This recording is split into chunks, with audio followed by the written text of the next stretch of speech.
Azərbaycan xalqı, Azərbaycan milləti və hər birimiz vətəndaş olaraq tarixən Azərbaycan xalqına, millətinə qarşı uzanan əllərə bir olublar.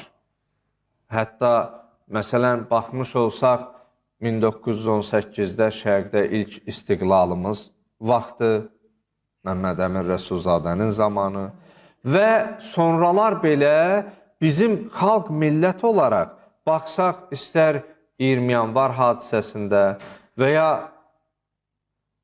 qanlı yanvardan sonra bizim 1992-ci il fevral ayının 25-dən 26-sına keçən gecə Xocalı soyqırımı, təbii ki, biz bunları danışmaqda onu görməyən nəsillərə bunu şuurlu olaraq görüb yaşayan insanların canlı tarix olaraq, çünki biz bu günləri tarixin canlı sakinləriyik.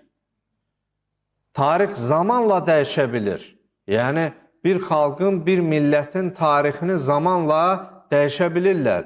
Amma əgər o hadisənin canlı şahidləri və ya iştirakçıları, bizim aramızda 1-ci Qarabağ müharibəsinin iştirakçıları var.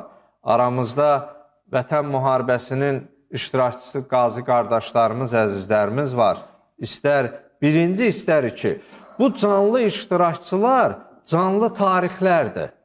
Və bu tarixi də yaşatmaq üçün iştirakçılar onu danışma vasitəsilə nəsildən nəsilə ötürür və insanların şuurunda yaşasın, əbədiləşsin, qalsın deyə söyləyir.